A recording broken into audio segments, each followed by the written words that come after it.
Welcome to Curly's Mailbag, the Queensland preview show. I've got the man, the myth, MJ. He's been on fire lately. Midweek, he keeps his powder dry, but he still picks off, the odd runner in Rockhampton. And he's back end of the week is a very busy time for him. It'll be no different this week. It's Eagle Farm on Saturday, Curls. How excited are you? You can tell by the expression on my face that I'm really excited about the weekend. Well, I'm always excited about Saturday. I love that the calendar is back to normal and we're just jamming the races into us on a Saturday. Gives me a few days to prepare and just, like you say, try to pick the eyes out of them during the week where I think there's an opportunity. And it's always good to have the big double header. I feel like you can get a good few days build up, and then you've got Gold Coast, Brisbane during the day, Toowoomba on the night, and my love affair with Toowoomba was rekindled on the weekend. So it's the first decent win that we've had for the set in a month. So I'm going to say we're on a roll, 1 week in a row. Yeah, usually Gold Coast and the Metros have been your happy hunting ground, but all the Mailbag boys are performing well at the moment. Pistol got a couple of big price winners yesterday. Dicko returned 30 units from about 10 or 11 outlay, which is huge. So the timing coming into spring is ominous. Curls, obviously, you'll still do your patch, but how do you cope with the workload? Now, all of a sudden, the big races in Melbourne and Sydney are going. Obviously, you put some attention there with so much money in the pools. And how do you keep motivated to do so much racing? Well, I think, I suppose because you're just grinding away during the year, you can sort of get a little bit over racing, and you sort of forget, the horses and, the good racing and sort of what attracted you to the sport in the first place. And I think it wears you down after a while. It certainly does for me. I'm a little bit older and more cynical, but the continue rhetoric on if you accidentally have the volume up on the telly when you're watching Thoroughbred Central, for example, and you just got that consistent one, 90 seconds, every 90 seconds you get bombarded with the Everest, the Kosciuszko tickets for sale. Every horse that wins the race is going to be set for the Everest, the Kosciuszko, the country championship, the provincial championship. I think you just get bombarded with it. I think it wears you down after a while, and it's probably got the better of me, I reckon, a little bit, especially in the winter months, betting on wet tracks and losing. It's sort of just all, it's just a shit time of year. And now you see a bit of sunshine and, a couple of these nice horses returning.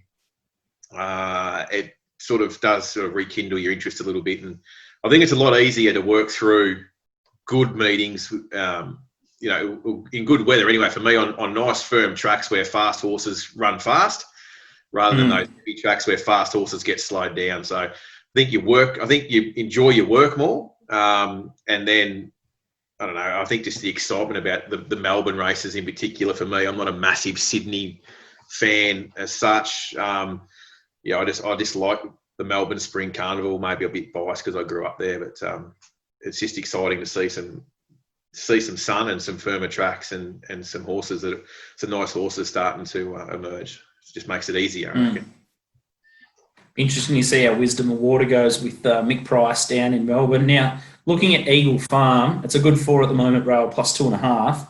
Looking at bomb.gov.au, which you should do before you look at every meeting, there's 8 to 10 mil perhaps in the afternoon, which puts a little asterisk over the meeting. It may or may not hit by the time that they're racing. We may end up with a good track and the storm might miss, but, often they come early. Look, 26 degrees in Brisbane, sort of that around that forecast, I think, Thursday, Friday, Saturday. So leading up. So we're getting into that time of year. I know it's still only August, but, traditionally, a few warm days in Queensland, a little bit of sun out, a little bit of humidity sort of picks up and it ends in a storm somewhere, normally, so, if we get a few days of warmth and a bit of moisture in the air, well, I think there's sort of potential forecast. The forecast is for a potential sort of thunderstorm. So that could be 25 mils dropped in an hour on Doomben or nothing at Doomben and nothing at Eagle Farm or vice versa. Like, it's pretty localised. So, yeah, definitely worth keeping an eye on. We've seen a couple of meetings deteriorate here pretty quickly when we've had the rain over the last 4 or 5 weeks. So, certainly one to watch, and just got to be very mindful when, attempting to take any early prices of how much it can change. Saw that a few weeks ago with my stuff. I had a strip out a few weeks ago. The track, I think, might have been a 5, and then we just got rain throughout the day and just completely deteriorated and didn't get through the last race. So, yeah, it's a big factor. Now, you sent an early bet for subscribers. So anyone late to the party, you might resend that tomorrow, but you like one later in the card. But let's look at one of the nice races is race 2, the 1,200 metre race with the 3-year-old fillies. Kishikano with Alex Patsis on board. Opened up favourite, and maybe we can talk about what happened in its ride last time and get your opinion on how it got beaten last time. But it's opened up 210. You got Mashani Miss 280, Tycoon Evie 750, Sizzle Pell $12, Georgie's Pride 19, Red Wabbit 26, I'm Magical 41, and Trust and Aloha similar price. Starting with the favourite, what went wrong last time, and what do you think of its chances here? I'm against it. It'll start closer to $3 than $2. Said this somewhere before too. I think I said that first up and it won. Look, won a heavy track first up. So there was no excuse on second up on the track conditions. She was a bit of a pig behind the gate and difficult to load. That's her as a horse. Then she's jumped fine. She sat one out, one back. She was probably 3 deep from the 400, trying to improve in the race. The eventual winner was, outside the leader and Fleet Dove, and it's subsequently ran since and over raced and got beat.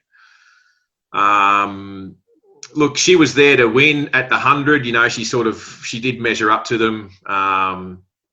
Only got beat a small margin, but look, you could argue that if there was a senior jockey on, he might have got up the filly a bit earlier and got her rolling, and really lifted her late.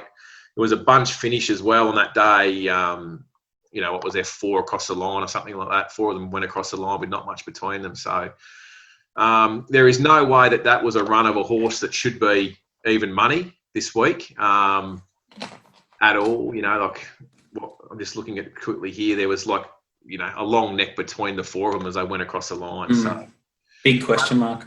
Bunch finish is a question mark, definitely. She had a nice, easy run in transit. They've still finished off well, but she just wasn't good enough, and that's the concern for me. Add to that, she's had to go back to the jump outs to get barrier pass. So she went back to the jump outs. She was difficult to load, did jump out, didn't get past, and then she's had to go back again to the jump outs. So she's effectively had 2 trials since this. That's a bit of an ask. Like, they had to give her they had to go around, obviously, and had to get loaded in the gate. So, to get past it, go back to the races. So there's a couple of knocks there. So the jock's a knock. For me, the gate is a touch of an issue as well. She's a bit of a pig behind the gates, this horse.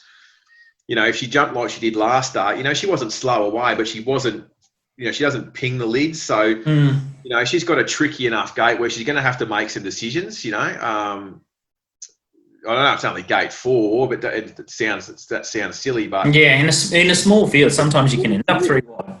So you're going to have a couple of horses inside you that are going to want to hold their spot. Sizzle, Pell, Tycoon Evie, particularly those 2, and then you've got horses directly outside you that are going to just sneak straight back and drop straight running line fence. So, Mashani Miss, that's was a good winner last start that we were on, who's drawn wide, and to sort of anticipate going forward. So she's still got to find the right spot. I know it's a big, long, straight eagle farm. Rah, rah, rah. Don't care. It's not an even money chance.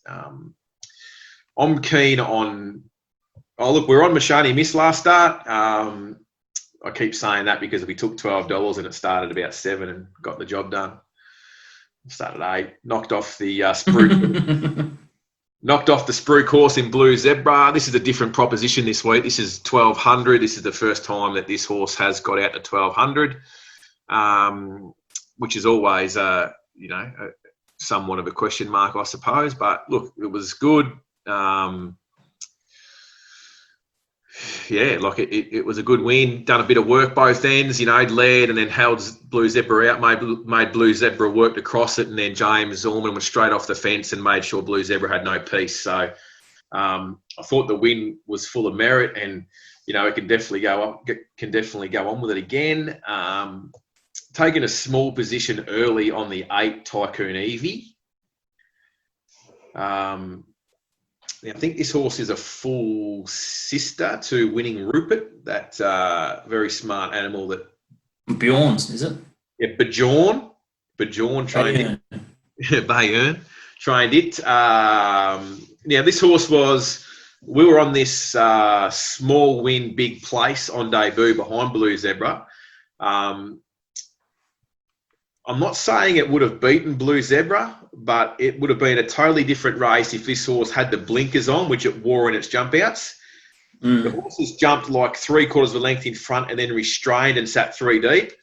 I would have loved to see this horse up outside Blue Zebra and making a race of it. Not saying it would have won, but it was a lot of improvement in this filly. She has jumped out since. She did wear blinkers in the jump out, and she did not get out of second gear. She's a very nice mover. I would not be surprised to see this horse with the, on the minimum, with the blinkers first time from the gate. This thing will spear straight to the front, and I think that she's a very, very big chance. I think she's a nice looking filly with plenty of upside. Rex Lip does, he's pretty astute. Knows what he's doing. Always got a good horse in his yard, and I think this is a pretty nice filly. And when I say pretty nice filly, good enough to be winning multiple races on Saturday in Brisbane. Even though she's a maiden against some horses that have won races, I like this filly, and I think she's over the odds. One other reason why I've taken the early quote, because Kishikano is a bit of a pig behind the gates, and if she's a late scratching, we're still going to be on at the good price, because I think it's tough for her anyway. So, so there's plenty against Kishikano just with her manners and everything else. And I think either way, she will drift. Yeah, good time to bet it. Right price here, yeah. That's why you're the best in the business. Now, the other race we're going to talk about today is Eagle Farm Race 6 over 1,200 metres, 3-year-old race. Return with Honour has come up favourite. There's a couple of horses in here that this is actually not a bad race, this 3-year-old race. Return with Honour. I'll go through the market first. 240. Super Effort 270. Nice winner last start at the Sunshine Coast. A few people might have that in their black book. Clairview Star $10. Mashani Fraudster 14. Boom Spender 23. Acrobatic, Simply Fly. Vanderland, all around the same quote, and then Real Fine Wine, Master Red and Safe Work, $35 or better. Interesting race. Isn't it what? A couple of horses coming up to Sydney. From Sydney, crossing the border into Queensland. I hope they're disinfecting the head collars. Well, I'm glad I didn't rabble on about race 2 and left us some time to talk about this race. How's the how about the state of this Racing New South Wales administration? Are they just making stuff up on the fly? No, they got information that COVID spreads if you put a couple of horses on the float and don't disinfect the head. Oh no, it doesn't even matter if you disinfect the head collars. Mysteriously, it's that COVID's just going to jump the border with these horses. So it's... Hang on, no, you're half right. Only race horses, because brood mares are allowed to go to stud in New South Wales from Victoria. Yeah. Oh, right. So that's different. So Different story. How do that? different head collars, I think, on breeding stock, the racing stock, maybe. I don't know. I know that Racing New South Wales were acting on information, so maybe for clarification, that information could be tabled. We had an incident here last week, actually, a Matty Dunn runner, Excella.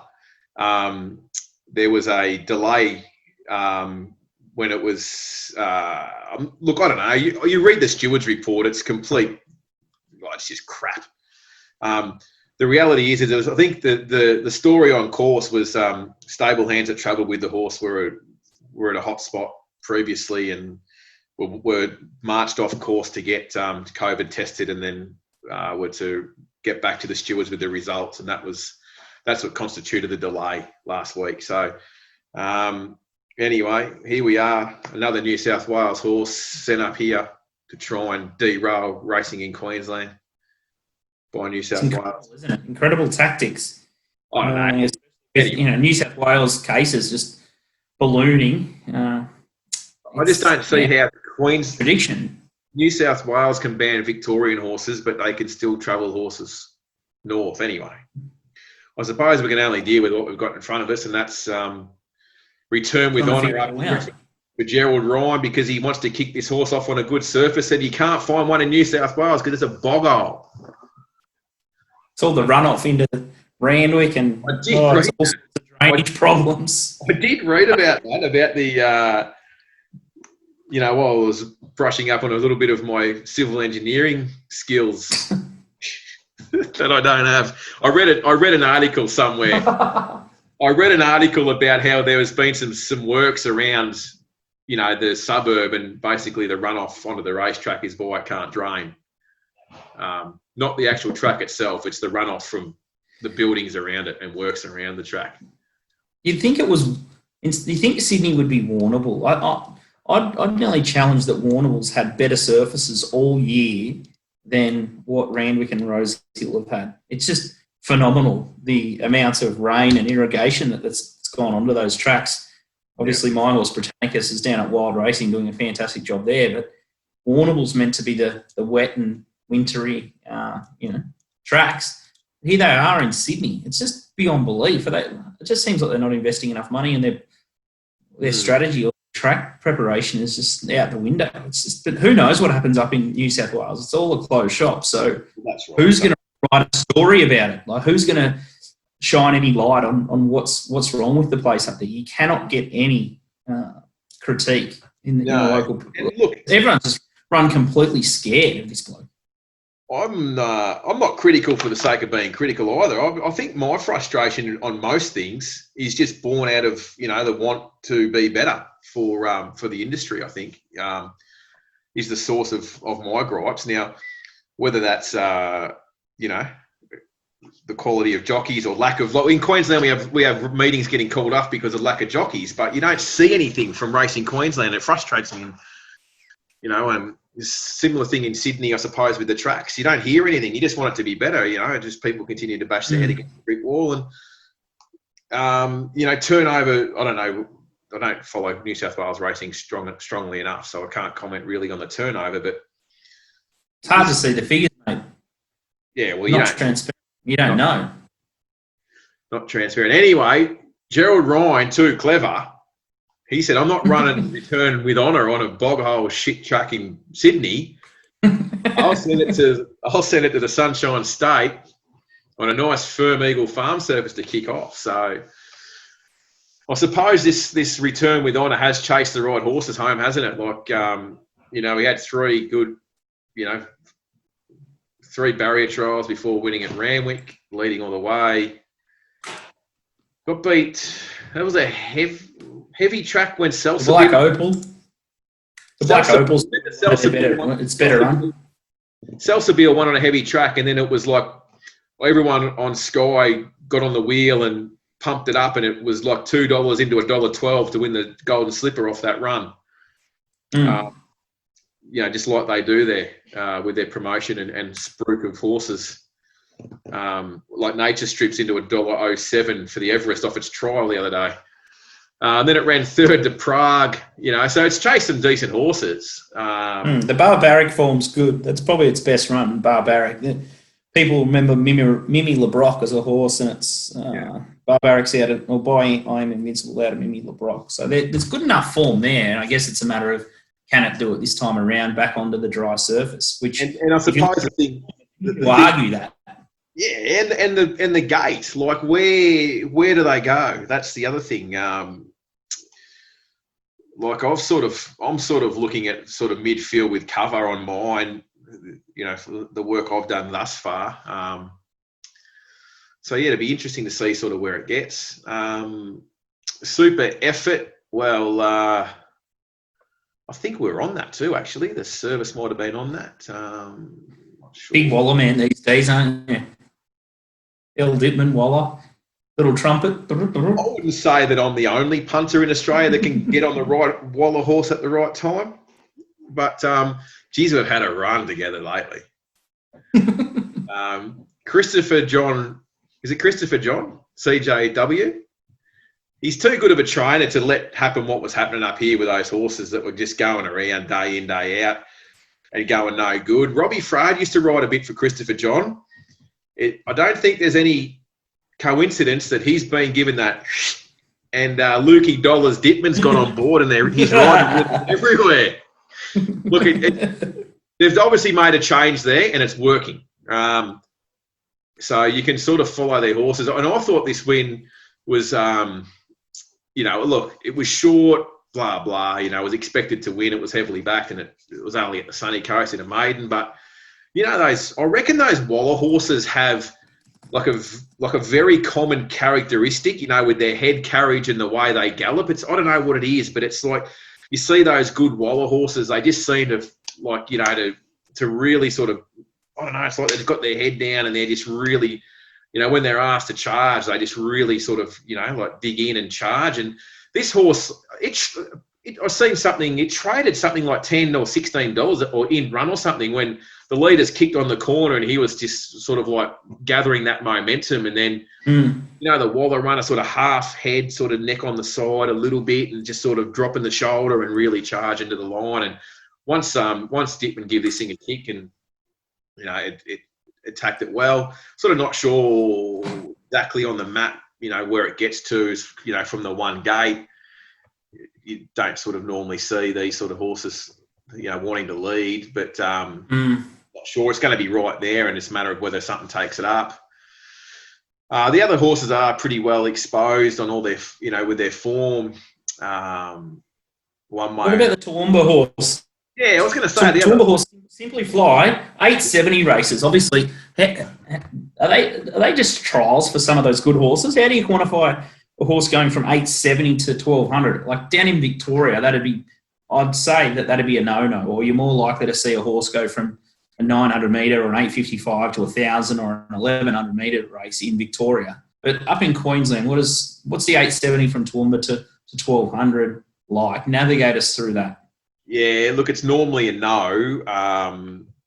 Like you say, like even 1,200 first up in Queensland for me is a little bit of I have to dig really deep into that because my natural position is, that's a negative. I don't know, it's just a Queensland thing. We have 800 metre races, we have 870s, we have 900s at all the provincial tracks.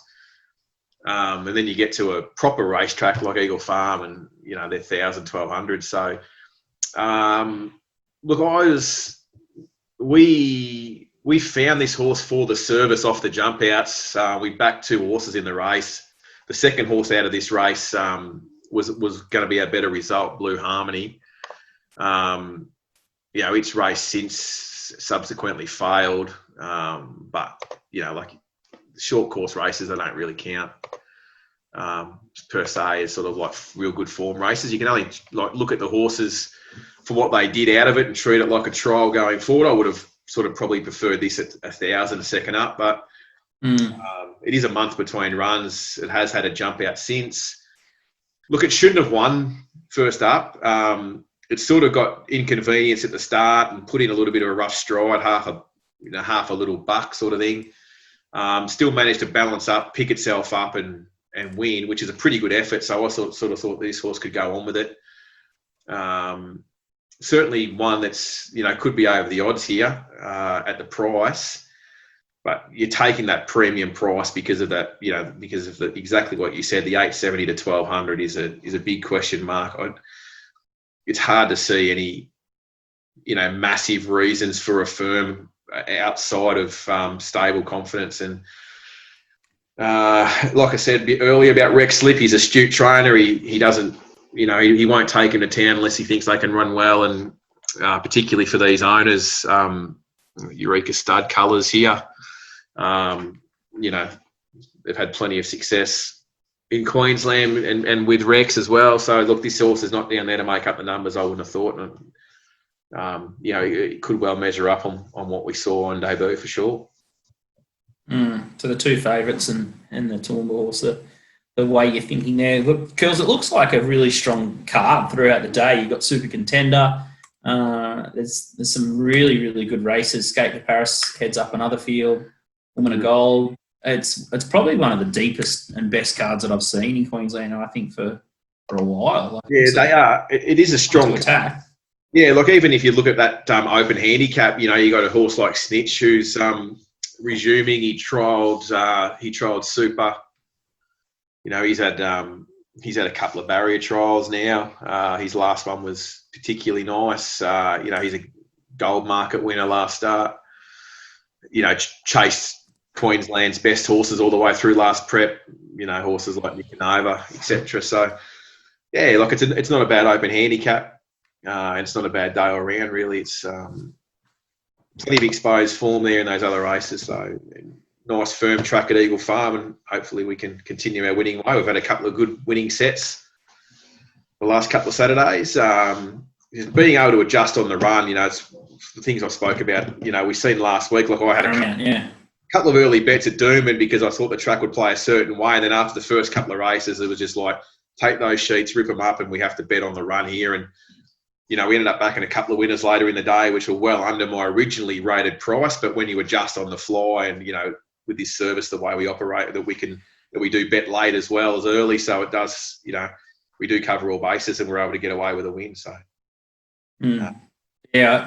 I had to change my pants when Nicanova came for roaring down the outside. We sort of spoke about how it probably wasn't ready there, but wow, what a performance over Unsuitable Trip.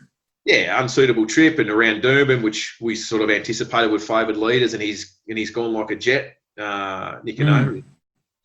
Look, I know it was a close finish there, but it was interesting to note that not one apprentice jockey rode a winner on Saturday in town, and there was a couple of small margin results there, but you could argue that the senior jockey sort of lifted them late. But interesting to note that we've got some.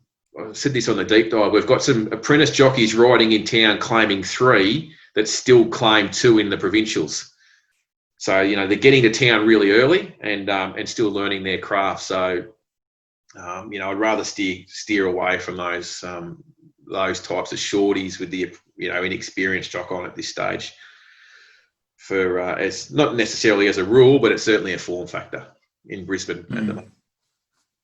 Yeah, if you I've watched the last couple of weeks of the deep dive very closely, and if I guess you're learning about betting and watching races and stuff like that, I think it's must-see viewing. Even the one that you've just missed probably on a Monday. If you haven't seen that, go back to the Mailbag website or head to the Betfair Hub and have a look at the deep dive and make sure that that's part of your Monday night or Tuesday routine for betting, because the amount of stuff that the boys give away on how to improve your game is unbelievable. And I guess it's just like a fearless critique and a deep lens look that you get from other channels. So must see. I suppose we're able to talk about it. Like it could come across that we're sort of having a crack at jockeys or trainers or whatever else, but it's certainly not that. It's just being able to have an honest critique of the data and the wagering information, and then you overlay that across what you see with your eye, and you can start to pick up some patterns, and you can start to see the stories behind and the reasons behind certain horses firming or drifting in some cases. So,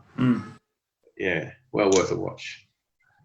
All right, so Curls this week has got Gold Coast, Eagle Farm. He might have something out wide at Roma or a place like Kilcoy on the Sunday, but he's going to have his work cut out. He loves Eagle Farm and he loves the Gold Coast. So make sure you jump to the mailbag.com.au if you want to see more. But I think the one he's given away there is Super Evie in race 2 as the early value play. So make sure you're on that. Around $7 or $7.50 in early market. Sorry, Tycoon Evie, race 2, number 8 is his best. And the rest of the free tips will be in the Mailbag EDM on Friday. Well done, Curls. Keep up the good work. Cheers, mate. Talk to you soon. Good luck. See you, brother.